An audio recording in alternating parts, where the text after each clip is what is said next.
இன்னைக்கு கலைஞர் உயிரோட இருந்திருந்தாருன்னா ஒரு நிமிடம் கூட யோசிச்சுட்டு இருக்க மாட்டார். கையெழுத்து அடுத்தது கையெழுத்து போட்டுட்டு முடிச்சுட்டு இருப்பார். அவருக்கு தெரியும், கலைஞருக்கு தெரியும், அந்த வழியை தெரியும், சமூக நீதி என்ற அந்த அருமையை தெரியும், கலைஞருக்கு தெரியும். ஏன்னா கலைஞர் அவர்கள் இருந்த காலத்திலே அவர் பலமுறை சொல்லியிருக்கிறார், தமிழ்நாட்டில் எனக்கு பிறகு இடஒதுக்கீடு என்று பேசுபவர் மருத்துவர் ஐயா என்று சொன்னவர் கலைஞர் சொன்னவர். எனக்கு பிறகு தமிழ்நாடு இடஒதுக்கீடு அது மருத்துவர் ஐயா தான் ஐயா அப்படின்னு கலைஞர் அவர்கள் சொல்லிட்டு போனார்.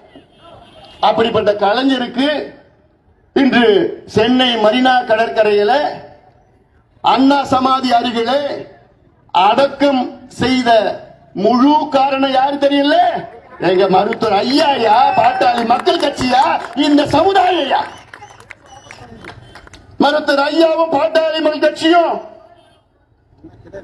அந்த வழக்கில் இருந்து நாங்க திரும்ப பெறலனா இன்னைக்கு வேற எங்கேயாவது அடக்கம் பண்ணிருப்பாங்க கலைஞர் அவர்களை. இன்னைக்கு அங்க அடக்கம் பண்ணதுக்கு காரணம் யாரு? மருத்துவர் ஐயாவும் இந்த சமுதாயம் தாயா. அப்ப கூட உங்களுக்கு வரல இந்த சமுதாயத்தை. ஏன்னா இந்த சமுதாயம் பின்தங்கிய சமுதாயம், குடிசையில வாழுது, ஏழை மக்கள், விவசாயம் செஞ்சுக்கிட்டு, கூலி தொழில் செஞ்சுக்கிட்டு. இந்த வன்னிய சமுதாயம் மட்டும் இல்ல, நான் தாழ்த்தப்பட்ட சமுதாயம் தான் சொல்லிட்டு இருக்கிறேன். நீங்க ஜாதி வாரி மக்கள் தொகை கணக்கெடுப்பு நடத்தீங்கன்னா தாழ்த்தப்பட்ட சமுதாயத்திற்கு தமிழ்நாட்டில் 22 விழுக்காடு இடஒதுக்கீடு உயர்த்தப்படும். இதான் எங்களோட கோரிக்கை. இன்னைக்கு 18 விழுக்காடு தான் கிடைக்குது, அவங்களுக்கு 22 விழுக்காடு வேணும். அதனால்தான் நாங்க கேட்கிறோம், எல்லா சமுதாயத்துக்கும் பின்தங்கிய சமுதாயங்களுக்கு முன்னுரிமை வழங்கப்படும்.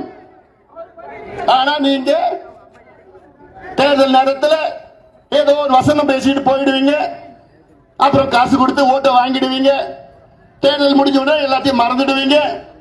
அதன் அப்புறம் உங்க சார்ந்தவர்கள் எல்லாம் பொய் மூட்டையை அழுத்துட்டு விட்டுட்டு இருப்பாங்க. இதெல்லாம் மக்களுக்கு தெரியும்.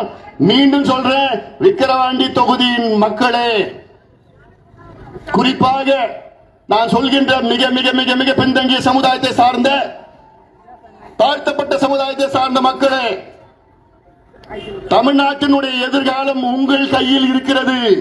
தமிழ்நாட்டில் உள்ள சமூக நீதி உங்கள் கையில் இருக்கிறது. அதை உறுதி செய்யுங்கள்.